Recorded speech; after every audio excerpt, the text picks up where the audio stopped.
All righty. Hi, everybody. I'm Kathy Bowles. I'm a professor of nursing at the University of Pennsylvania School of Nursing, and I'm a member of the Penn AI Tech webinar series. Penn AI Tech is the Penn Artificial Intelligence and Technology Collaboratory for Healthy Aging, and it's an initiative at the University of Pennsylvania School of Nursing, funded by the National Institute on Aging. We fund innovative projects to advance the design of innovative technology and artificial intelligent methods and software to support older adults and those with Alzheimer's disease and related dementias in their home environments. Today, we're really excited to have Dr. Danielle Mowry to speak with us about her work. The title of her talk is Meeting Patients Where They Are, How Mobile Technology and Data Science is Improving Continuity of Care for Patients in Their Homes. Dr. Mowry is a collaborative investigator who develops natural language processing and generative AI solutions for processing clinical text, such as clinical notes. She builds chatbots and transcribes texts to support both her clinical and translational research.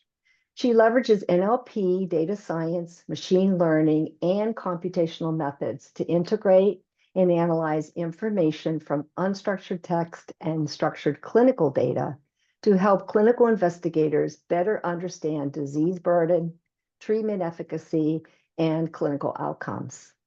Her solutions focus on helping patients and clinicians make better decisions at the point of care, whether it's in the traditional health system or through digital health services in their homes.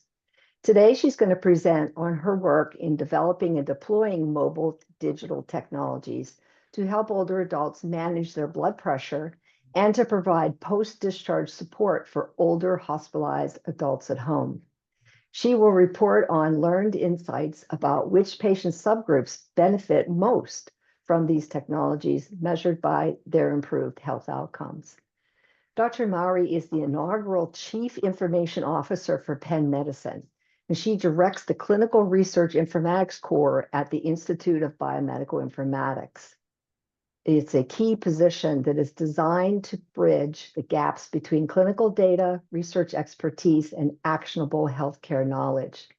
Her work has been recognized by her peers. She is a fellow in the American Medical Informatics Association.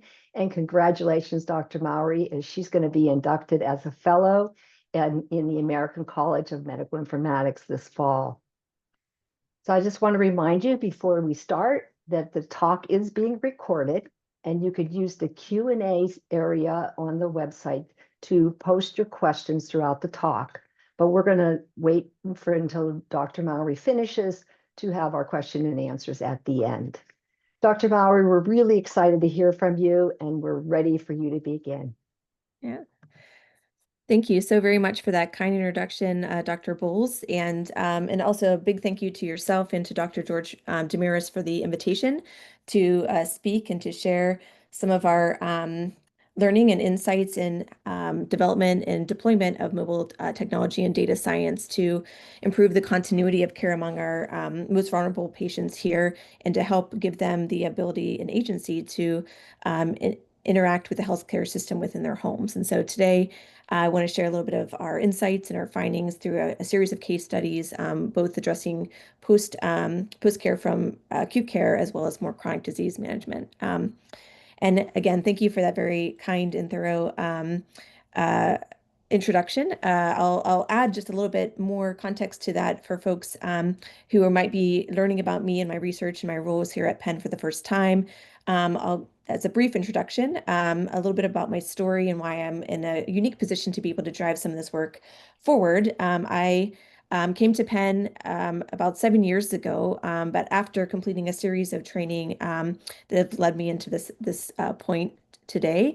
My journey began at the University of Pittsburgh, where I had done some more basic science training, specifically in biological sciences. So learning about the central dogma of genetics and building upon that knowledge and learning about how not just the genotypic information, but also the phenotypic, the outward expression of disease, through studies in health information systems and technologies, learning about how health systems collect that phenotypic information, and then building upon that with a master's and a PhD in biomedical informatics to learn how to apply machine learning and data science techniques to data to glean actionable insights.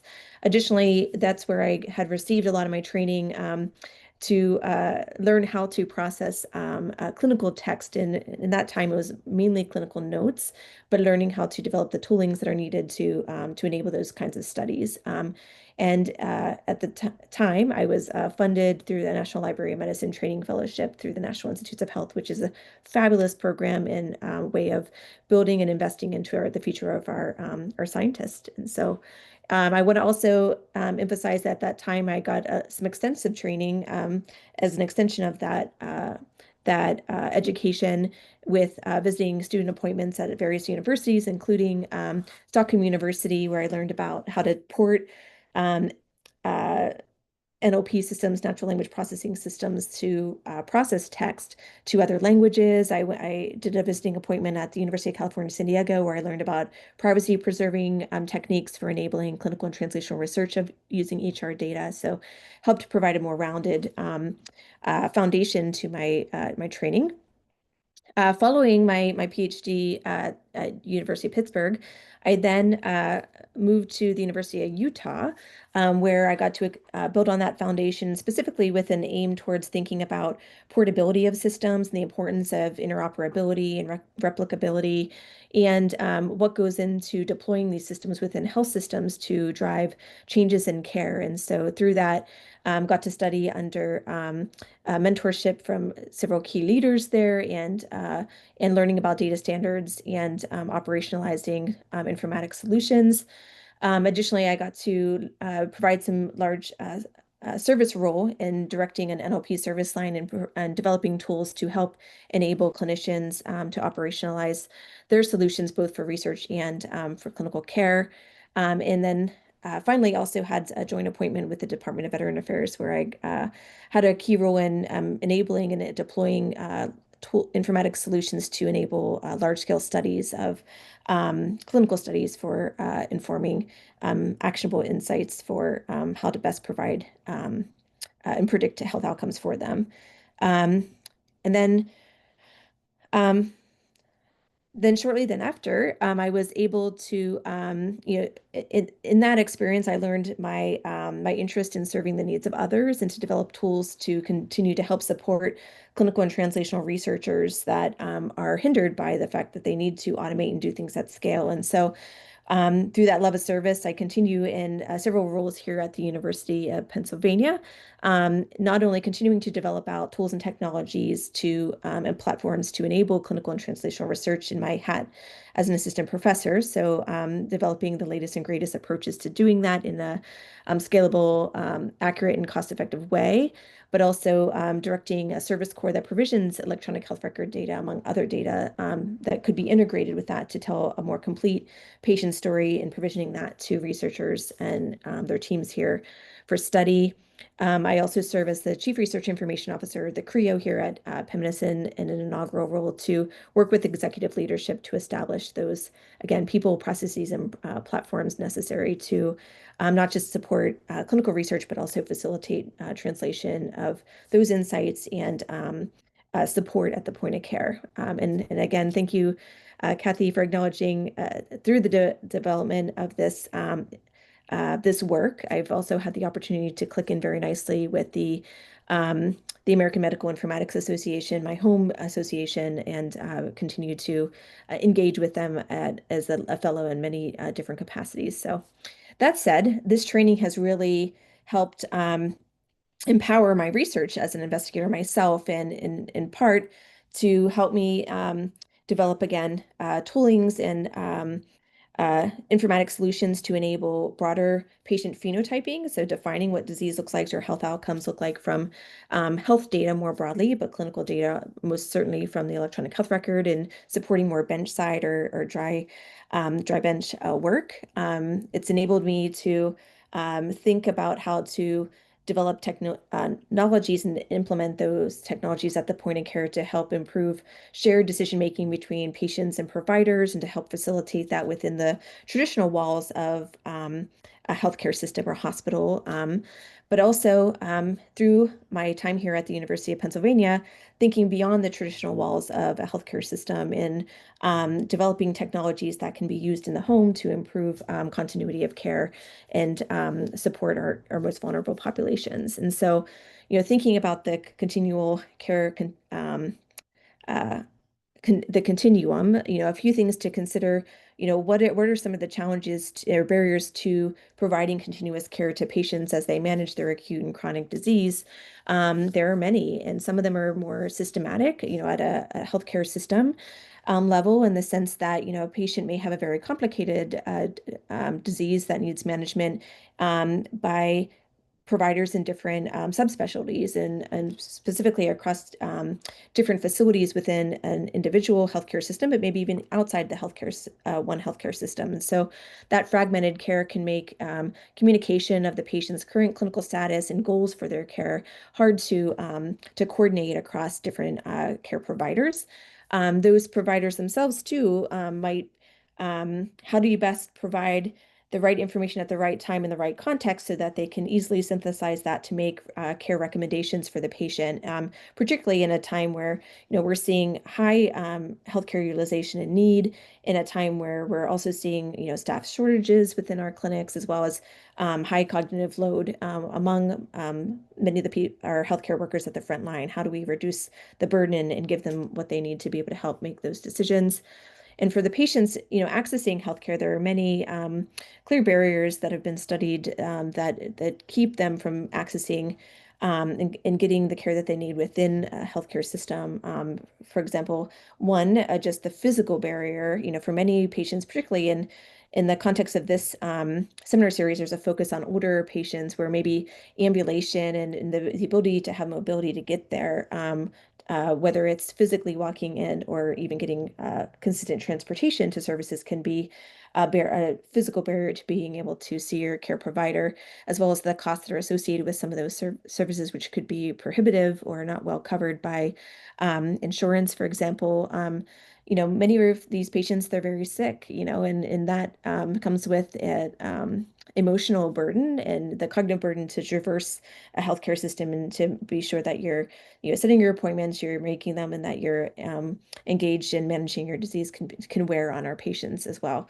And then I think, again, thinking about older patients, and particularly, I think one of the focus of this collaboratory being on patients that may have cognitive impairment, the role of a caregiver can be very critical and might make a huge difference to whether or not a patient can consistently engage in a healthcare system to manage themselves and manage their care with them in coordination with their care team or not. And so all these things are barriers to having consistent care and managing a patient's clinical status over time.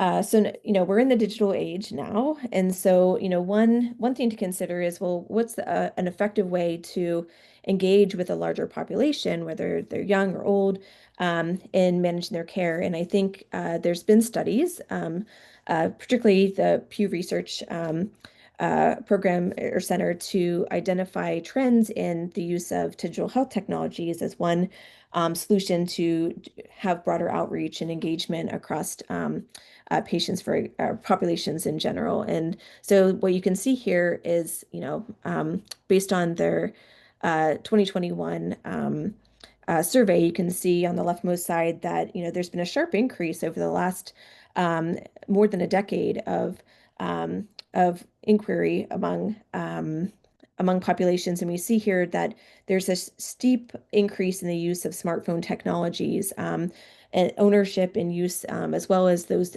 for example, on the rightmost side, tablets, computers. And we see this across all age groups, but most notably too here, particularly as our interest in older patients, we're seeing a similar trend in those that are 65 and older. And so what that tells us is there's this tremendous opportunity where smartphones or mobile devices can help, or they're well positioned to be able to support home health care for some of these patients. And I think Again, why? This ubiquitous mobile access. Most folks at this point have a smartphone or have access to these more agile technologies, which enable us to have broader outreach to larger populations and to do population health at scale. Many of these have enhanced functionality to track biometric data about a patient, for example. Maybe if you're interested in studying their sleep patterns, for example, this could collect some information about their engagement with technology over time. Among other types of health indicators that could be important. It enables the ability for a patient to meet patients where they are, so to be able to get information from them in an asynchronous kind of manner at a time that is convenient for them. And through development of different interventions and deployment through smartphones or mobile health devices, we have the unique opportunity to be able to study and understand a patient's needs and to address and tailor many of our interventions to improve their engagement and their managing their clinical care and their health status, as well as we hope to improve the effectiveness of interventions to help mitigate adverse outcomes among them. But that said, that opens tremendous challenges to how and questions. How do you optimize patient engagement with these technologies and ensure that they're getting the most out of them and that these interactions are useful to them and user-friendly and convenient and all the other things that are important. And more importantly, as we're collecting more data points, how do you integrate that with the larger patient story, with other healthcare health systems and applications that are designed to collect this information and give uh, updated information to the clinical care team to be able to adjust their goals of care and treatment recommendations. And all this is very important at the foundation of this to ensure that those systems are secure, safe, private, and comply with information security regulation that's needed to ensure that we can maintain trust in sharing of information between patients and the healthcare systems. And so that said, despite these barriers, there's a tremendous opportunity for mobile health and digital health technologies to be used in the home for very practical reasons and helping in ways for helping older patients and more broadly patients alike in managing their care and that's been demonstrated in a number of different types of use cases. For example, the asynchronous communication can be used to help schedule reminders for routine annual screening or reminders about getting vaccinations. For example, probably many of you might be receiving many of those from yourself now for flu vaccinations. It can provide the opportunity to engage with the care team to answer questions that the patient may have about their own care. And a good example I've heard about here at Penn Medicine is the ability to give people education information in more real time. So, for example, first-time parents or first-time mothers that have questions about their infant and about their care and whether or not they need to bring them in or not, that could save a visit in the middle of the night. As well as two use cases we're going to talk a little bit more about providing post-acute care and follow-up care once patients had a hospital admission, how to help them in managing themselves and their needs out once they've been discharged. And for people who are more in the chronic disease management space, how do you help them and keep up on the management of their medications and monitoring of their clinical status over time? But given all these different use cases, one question you might have, and one question we've had and wanted to better understand is, given an intervention in using mobile health devices to address many of these use cases, who exactly benefits the most from these? Who are those users that are actually seeing some kind of therapeutic benefit, and what makes them different from others that among the cohort of those that might be enrolled in their use? And so to explore that question a little bit more, I have kind of three case studies that we're going to go through based on some of collaborations I've had with several teams here at the University of Pennsylvania and more broadly across Penn Medicine to explore that and to share some of the insights of our learnings. For the first use case, we'll do a study in understanding the use of acute healthcare resources after hospital discharge and exploring utilization of that through mobile health intervention. The second one, we will look at evaluating patient health outcomes, particularly in the context of managing their hypertensive status and maintaining controlled blood pressure through their digital app. And lastly, I wanted to move away from the practical applied use cases and think more about, well, for those that are new to this space and thinking about developing their own mobile health technologies, what goes into doing that? How might you operationalize that? And how can we modernize some of these platforms to integrate artificial intelligence and natural language processing and other toolings to give them more power and broader reach? And so let's start with our first use case here in the post discharge setting. This study was executed not too recently, maybe about a couple years ago. I was introduced to Dr. Eric Bresman, who was very interested in understanding which patients might benefit from using an SMS text messaging based program to help with facilitating and addressing patients' needs once they've been discharged after being hospitalized in the hospitals here at the Penn Medicine. In collaboration with him, I also got the opportunity to work with one of our engineering students, Ms. Agnes Wang, who has implemented many of the computational methods that you'll hear more about here in the upcoming slides. The idea of this study was to use a platform, this text messaging system called Way to Health, to enable this post-discharge program where the application would facilitate communication with the patient and asking them past discharge, is there anything that I can help you with today? So, reaching out to understand what their needs might be. And then through communication by the patient, they can respond back through a series of prompts, what those needs might be. For example, whether or not they might need help with their medications or managing their symptoms or other things. And the idea of this program was that it would facilitate follow up with them over the course of 30 days from their discharge. You may ask, well, who was enrolled in this study? Well, these are patients that are 18 years or older. They had received care within 30 of our primary care practices here at Penn Medicine and had been discharged home once they've had an acute care encounter within our health system. But not all patients that were discharged received this intervention. It was restricted to those that had medium to high risk scores at the time of discharge. And I'll talk a little bit about how that score and risk was assessed in the next slide. But for those that did receive it, it was a fair amount of people, over 1,700 patients that received this bidirectional text messaging intervention, again, receiving daily messages inquiring about any of their needs that had tapered off over the course of the 30 days. And specific needs of interest through this series of text messaging included in prompts where they can communicate whether or not they were having issues with their symptom management, their medications, needs for follow-up appointments, help at home, or something much more miscellaneous. And in the latter of which we would have the ability to look at the free text to better understand what those are. To better understand phenotypically how they interacted with the system and how well they could conform with providing information back to the through the digital system to the health system about what their needs are. We took a data science approach in developing features based on the data that we had received from the patients through the digital device and defined metrics of engagement and conformity, and then used an unsupervised method to identify groupings of patients based on those characteristics that the clusters of which had been learned using an k-nearest neighbor algorithm, and the number of clusters that we reviewed were inferred through looking at a series of computational methods to determine those, and including some squares and silhouette scores.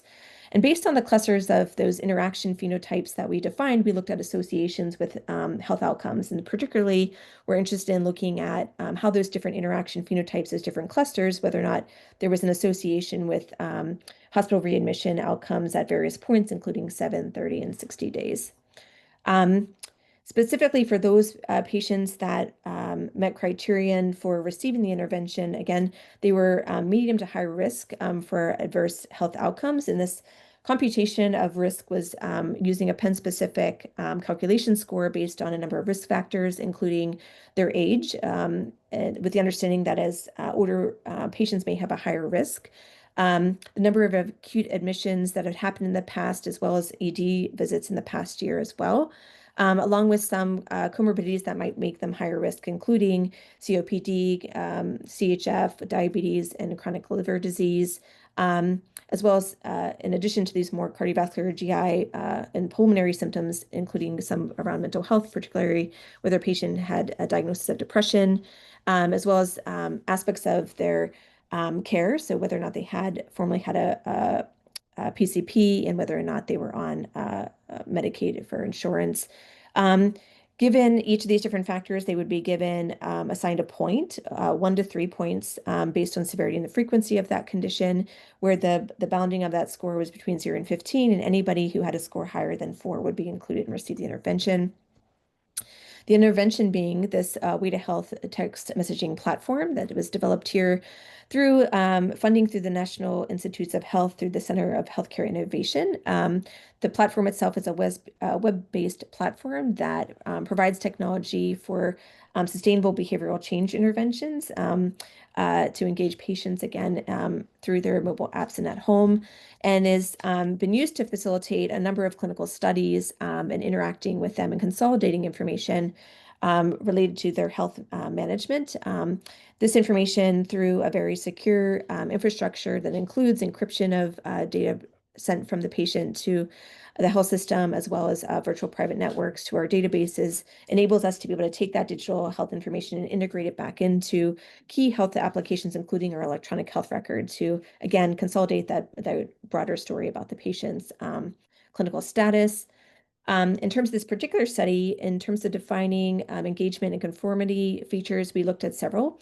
Again, there was a regular check-in with patients over time, and so we were interested in looking at the percentage of check-in messages in which the patient actually replied to those messages, and then how long did it take them to reply in terms of minutes. And when they did reply, they had a series of prompts again. Maybe one was symptoms, two was another category for those that were more miscellaneous, where they could give more free text. What was the average word count in those more free text responses? But the way the program was set up, if you replied outside of a time window of a day, or if the format wasn't recognized, it would throw what's called an error, and that would need to have additional review. And so we want to look at the error rates, as we call them, to determine how often this was outside of the traditional bounds of the program and timing of expected responses. We looked at inbound message accounts to assess engagement. And we did that up until the time of their first readmission. That could have happened again at 7, 30, or 60 days. We looked at those that number of engagements that happened as a call or request for a check-in outside of our time window. And then accordingly, we had a score for the amount of need. Did individuals have no needs versus one need versus 2 or more needs, to understand an escalation of needs and services and engagement with the healthcare system. And again, we had 5 options: symptoms, medications, appointments, help at home, and more miscellaneous categories. And so given that, we looked at these features, and we had used k-means clustering to identify 4 distinct subgroups representing these different types of patient interaction phenotypes. And looking across these different types of measures, I want to kind of walk you through this very complicated table and help you understand how we characterize these different engagement phenotypes and what we learned. And so we'll start with the enthusiast. An enthusiast is distinct from other interaction phenotypes in the sense that they tend to have a unique combination of engagement measures. For example, their engagement tends to be a bit higher, where their response rates are closer to 100% at 92%. They tend to have high conformity to the program, in that they have a lower error rate compared to some of the others, and that their response times when they do reply tend to be quite short, so they're very responsive. That's in contrast to others, like the minimalist, which tend to have lower engagement overall. Their message response rates tend to be maybe a third about that, about 35% of the time responding, and take a bit longer, quite a bit longer to respond back to those immediate texts. They tend to have a tendency to having low error rates overall in terms of indicating that they are, when they do reply, that they have high conformity to what we would expect in terms of engagement. They differ from those that we would call non-adapters. So these are individuals that tended to engage far less. They had low message response rates, significantly low, and tended to have much, much longer response rates than any of the other interactive phenotypes, and generated a much higher number of error rates when they did engage. That means not using a lot of the prompts of the pre-specified needs, but maybe new needs that were not recognized by the application. And then finally, our fourth category are high needs respond, and they tended to exhibit a higher message response rates with shorter response times, the shortest among many of them. So they were very eager to respond. And if you look at more closely at the types of need categories, they tend to have a higher proportion of those that are related to medications and other types of miscellaneous types of responses. They also seem to have a higher proportion of call rates as well. So who are they? What is the composition of them for more traditional demographic statistics? Those that tended to be non-adapters were more likely to be older patients around the age of 69 in male. This compared to the enthusiasts that were more likely to be white and have commercial insurance. Minimalist tended to be more young, about 62 years of age, and identifying as Black than other groups. But in terms of clinical characteristics, they tended there wasn't really a difference in terms of what we identified as differences among the 1,731 patients overall. In terms of learning associations with outcomes, we identified two significant associations with readmissions. Specifically, the non-adapters had significant readmission rates very early on, particularly at 7 and 30 days, which means, particularly with their challenges with working with the technology and kind of conforming to the responses, it might indicate that they might get more benefit from this if they could have more coaching about how best to use the program to alleviate and to mitigate that, and providing them a bit more attention in terms of getting them set up. For those that are enthusiastic and highly engaging with the program, they tended to have more significant associations with readmissions much later at 30 and 60 days, and represent in some lower proportion of revisit rates compared to others. And so they might be getting more benefit out of it, but just have more significant increase later in terms of their risk. For high need responders, these are individuals who tended to engage and have a lot of multiple escalations over time and really frequent messages very early in the program. And so what that tells us is that they might benefit from having more proactive calls. So rather than us engaging, waiting for them to engage with us, maybe having more regular check-ins with them, and scheduling more immediate follow-ups following discharge, and as well as, because their higher medication needs, maybe better coordination with the pharmacist around post-discharge medications. Okay, so that is our use case in management of acute care needs. Let's get to the more chronic disease management, which I think has its own set of challenges. And so here we're going to peruse to our use case in helping assess patients' use of digital technologies and managing their hypertension at home, and looking at their ability, in this case, not looking at hospital utilization, but really how well can they control their disease status at home in terms of their blood pressure.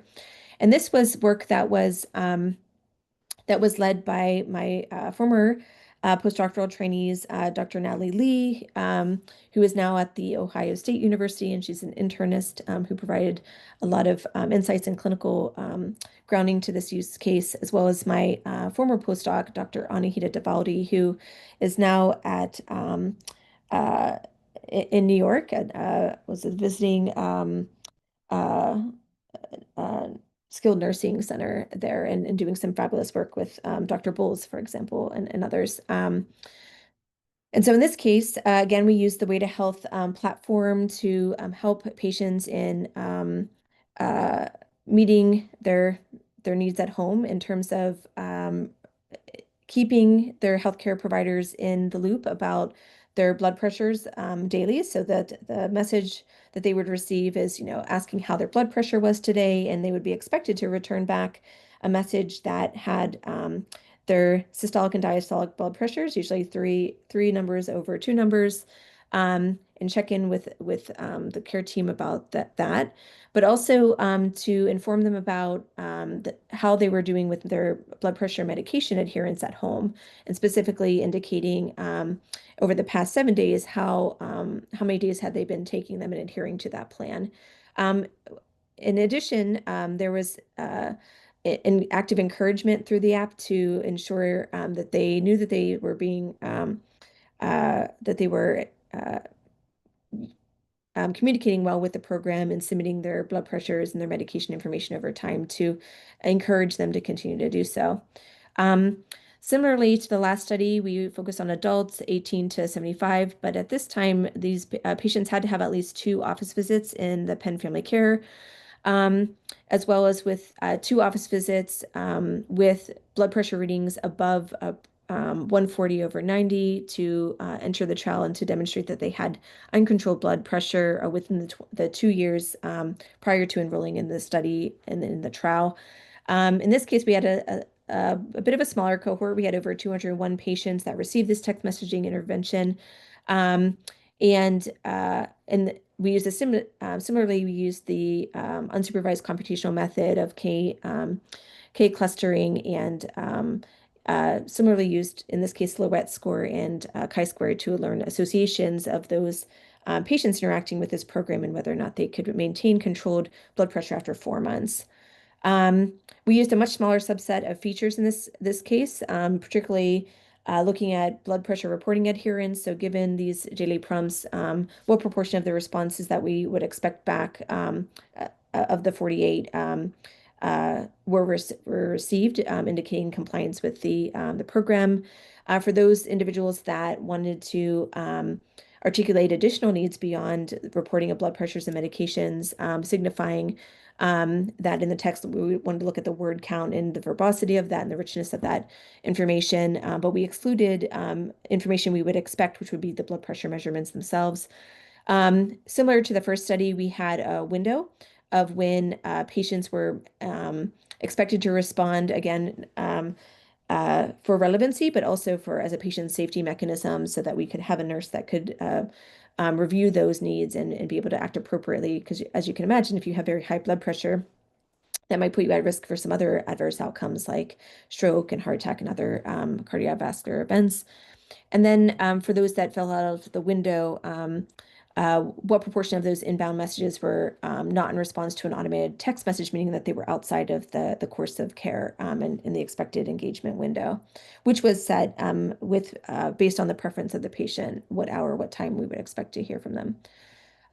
In terms of conforming to the program, we can see, with digital technologies, oftentimes at the start of using those technologies, there can be a number of, in this case, a lot of errors that were generated because of getting used to those reporting windows, for example, or having enhanced needs, as we saw in the first study. And so you can see in the first figure here that we have a high number of errors reported at the 0th in the first few of 5 to 10 days, and then that steadily dropped off over the course of the 4 months.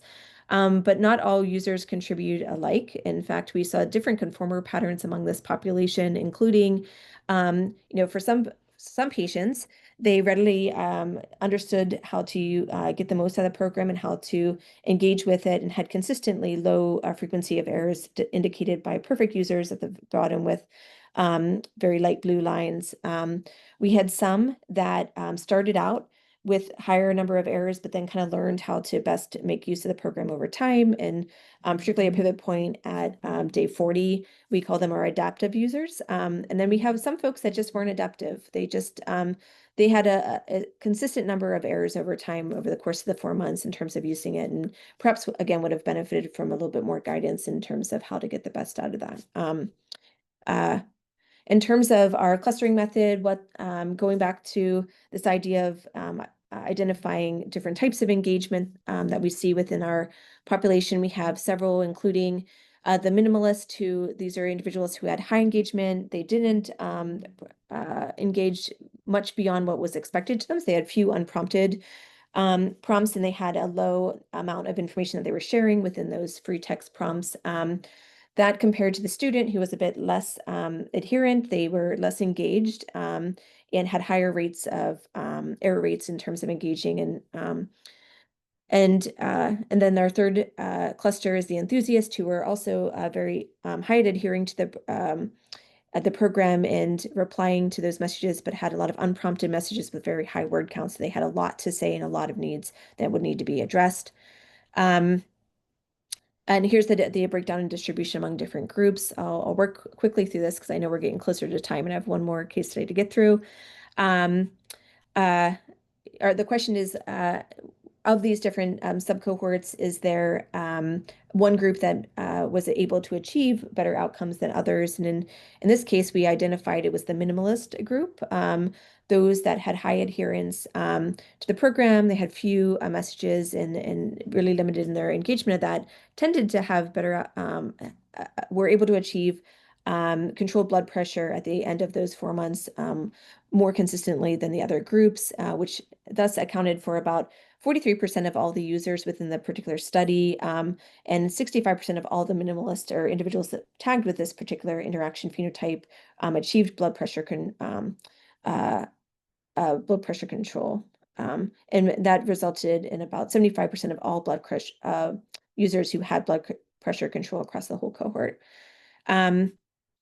Okay, so we, one of the limitations from this prior deployment is a lot of this is very rigid with rules about how to interpret feedback from the patient. It had to be in particular format, or had to use numbers to represent particular needs, like a 1 for symptoms and things, so constraining the input from the patients. But what we learned in those first 2 studies was that for many of them, they had additional needs. They, they needed help with, if you can look back at these word tornadoes, as I call them, you could see there was different topics and themes from those messages that came from them. Some of it could be a more standard reporting of their blood pressures and medication, but there were a lot of other things too, like logistical issues that had came up, where maybe their blood pressure cuff wasn't working at home, or maybe they had weren't feeling well or had other additional needs.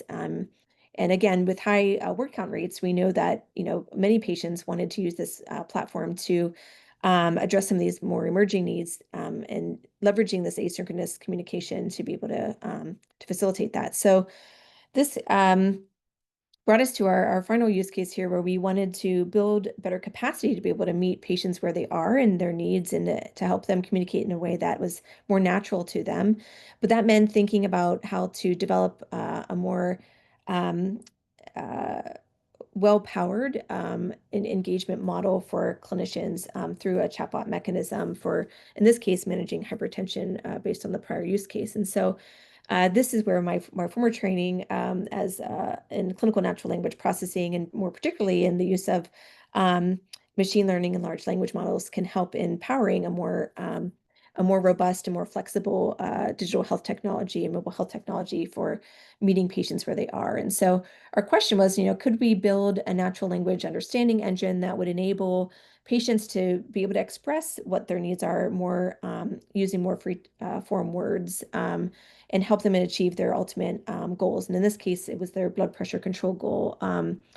And but that begged the question, how could we develop out a tool that would be able to interpret those texts that come in and determine whether or not this message was blood pressure related or not, and whether or not needed to be escalated to a member of the care team to better provide more enhanced care, particularly in the case of if they had a high blood pressure measurement that might indicate a potential adverse outcome or risk of. And so with that, developing a digital technology that's powered by AI takes good consideration and care to make sure it's safe, effective, and that it's integrated well with an existing workflow that meets the needs of the patient, but also with the care team. And so this was work we did with Dr. Krishna Chayati and again, the Center for Healthcare Innovation, where we took the human in the loop model, where in developing that intervention and better understanding that workflow, you start with a human. Um, uh, acting as though that they would be the chatbot in this case, and fielding the messages in the program that would come in, so we'd have a better sense of the breadth of type of messages and needs from those patients. From there, we could develop a bot that can automatically classify the intent or the need of those messages and also attribute an appropriate workflow to get the information or need to the right person within the care team, whether it's, if it's an appointment, it goes to a scheduler. If it's medication, go to the pharmacist. If it's a adverse event, go to the clinician, for example.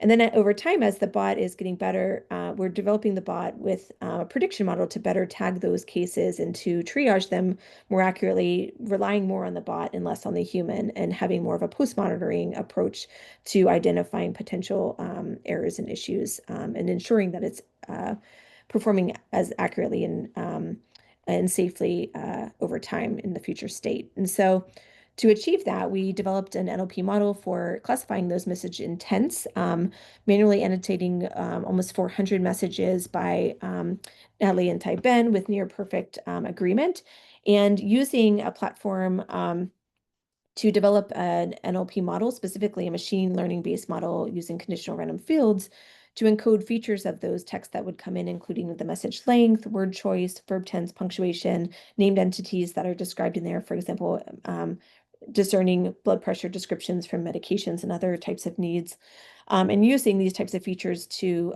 tag those topically based on what the intent is for them. And this enabled us to take data that was coming in real time and to continue to enhance and refine our model over time before deploying this in production and then continuing to adapt that model even post-production. We reduced down this for this particular pilot to predicting whether or not the message was blood pressure related or not, and whether it needed to be reviewed for simplicity. And to do that, we used a tool called RAZA to develop the prediction model and to tag those messages by intent. We then also created the ability to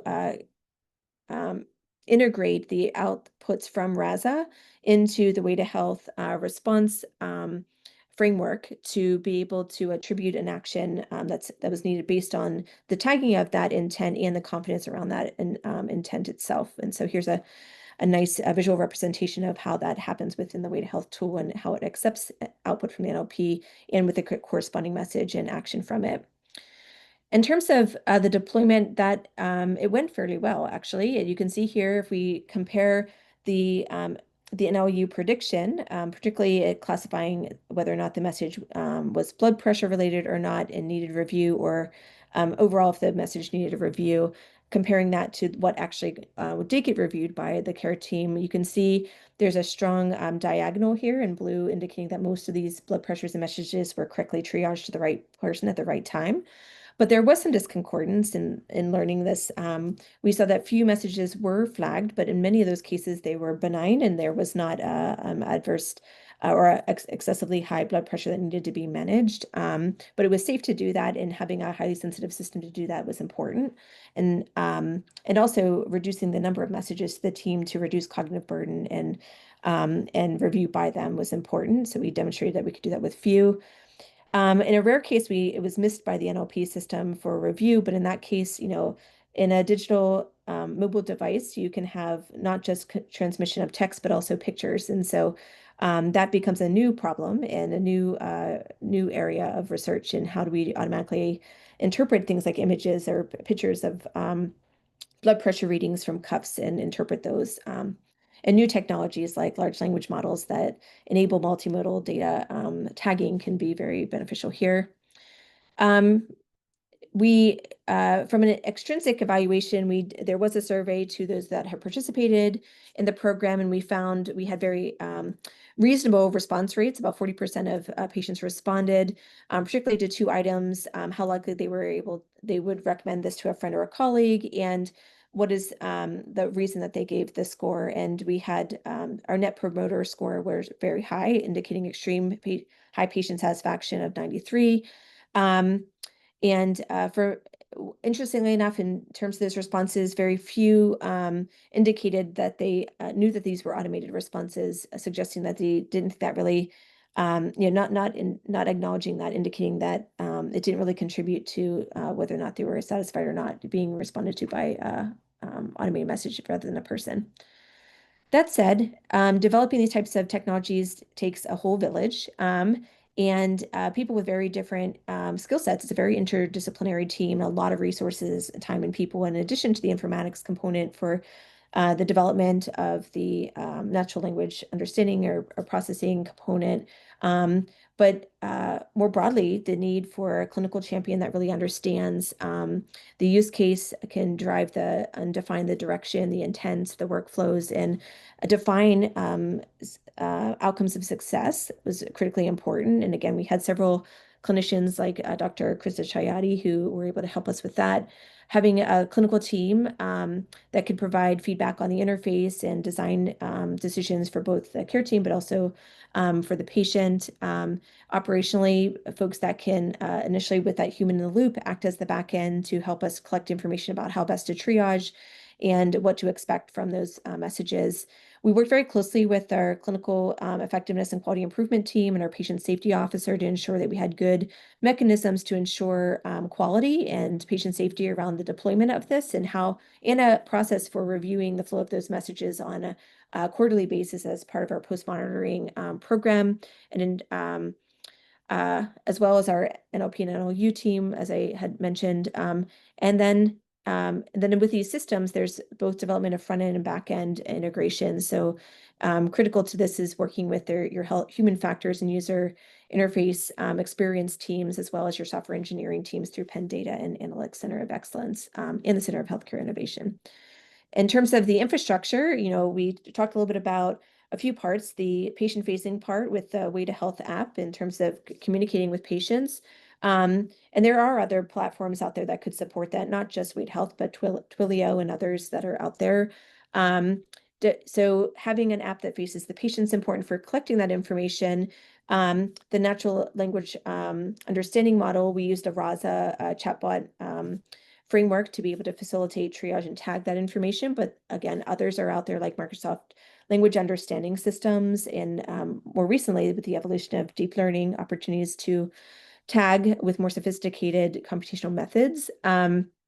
You also need to bring in the patient. So having a clinical facing dashboard like agent where you can integrate both information from the app as well as the electronic health records is important to give the clinical team a more holistic view about the patient's clinical status and their management. Because you can imagine a patient that may be flagged with a high blood pressure reading, you would want to know, did they recently have a medication change that might be explaining that, or is this a pattern, or is this a one-off? How do we handle that from a clinical perspective, and giving hints about next steps. And then operationally, these systems only work because patients engage with them. If we don't collect this data, we have nothing to act on. And so being able to manage and collect information about their engagement through platforms like Metabase enable that. And then, lastly, I think there's, again, an opportunity to modernize these infrastructures, and we are taking steps more recently to do that, and not just looking at, for example, in the blood pressure use case, tagging blood pressure related information, but also looking at things like triaging other intents like medication related needs. For example, understanding whether or not a patient's taking a particular medication and needs to change that, or needs to pick it up, or has any additional questions about that, or needs to report some side effects. How do we correctly tag those and get that information? And going back to the idea of coordinating changes in medications with the pharmacy and the medical provider is really important. And so we've found some initial early gains using few shot in learning and tagging these intents, moving from a traditional machine learning and supervised learning approach to large language models with ChatGPT-4. This is work that's being led by my my data analyst in our clinical research informatics core in our master's student in our master's in biomedical informatics, Miss Ashley Batugo. And so with that, I want to leave you with a few takeaways from my experiences and learnings in collaborating with a very talented team here at Penn and having the opportunity to meet the needs of our patients.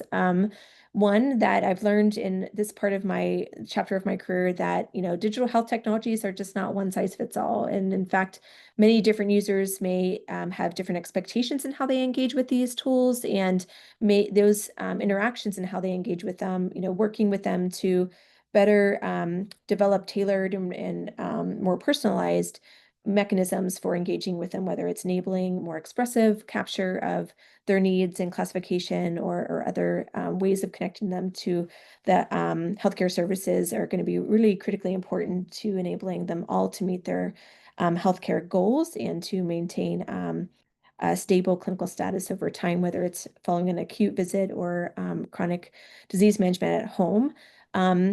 Better understanding those and doing a deeper dive on that data can help drive areas of innovation in your platforms and in your services to others through these mechanisms. So it's important to be in the details and to work with your team to better understand those and to take what you're learning and as a learning health system, enhance your existing technologies and continually create that learning loop so that you can get the most out of your interventions and continue to develop technologies that work for all. And I think surprisingly in this, much of our population in these studies were older population. And so seeing that these technologies could benefit them specifically is important in understanding that there's high potential to continue to see this as an effective way of engaging and providing access to and continuity of care to that population, particularly our most vulnerable. So that said, I got to highlight some of the work between our research core and some folks from my research lab, but I realized in the sake of time, these are just 3 of the many studies that we're doing here within, for example, my research lab, this semantic annotation of text to inform clinical action, or Semantica lab, and want to acknowledge my students as well as our AI collaborators and many of the clinical investigators that we get to work with and to make a difference here at Penn and hopefully beyond. And with that, I think it takes us almost to time. I think we have enough time to take 1 or 2 questions. So I'll stop there and I'll give the mic to Dr. Bowles to facilitate. Okay. All right. Thank you so much, Dr. Maury. I knew you were doing all kinds of innovative work, so it's great to hear the details. It's very fascinating and important work. So thank you. There's a listener that has asked about they measure compliance with using the apps at about 16 out of 30 days. And he's wondering how that compares to how you measure usage or compliance or adherence to using the apps. Yeah, so I think for these studies, we were looking at different windows that expanded beyond 16 days. So this was looking, for example, for the hypertension management, this was looking at engagement over the course of 4 months. Again, because it's a chronic disease management use case, I think we needed to have sufficient amount of data to be able to pick up signal and also it's incorporating behavioral change. You're asking people to be more active in the monitoring of their blood pressures and reporting and taking their medications. And so having a longer collection of information was really important for that use case. But I suspect depending on the type of use case that you're trying to address, you might have different time frames for which you want to track patients' engagement in their progress. Thank I'd be you. curious what use case it was for, but yeah, I would imagine it's probably very specific to what you're. It seems to be remote patient monitoring and vital sign measurement. Yeah. Mhm.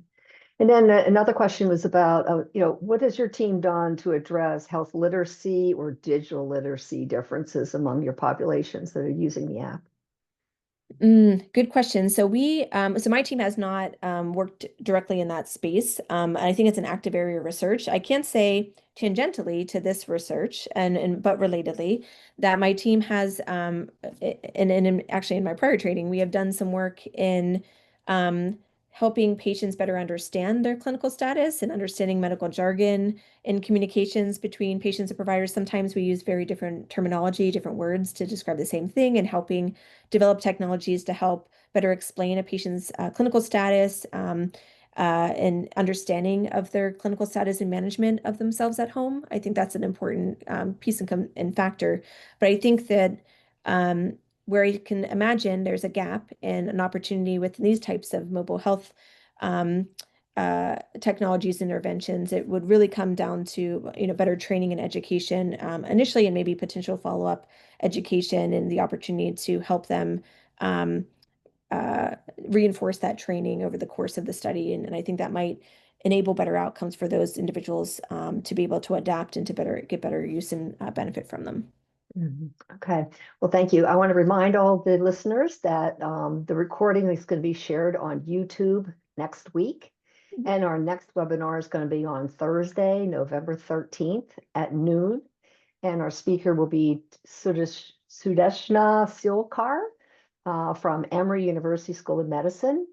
And we hope to see all of you there. Thank you so much. And Dr. Mallory, really enjoyed hearing from you. And I have a ton of questions that I know where to find you. So thank you all very much. Thank you for the opportunity. And feel free to reach out. My email was on the slide. Yeah, take care. Thank you. Bye, everyone.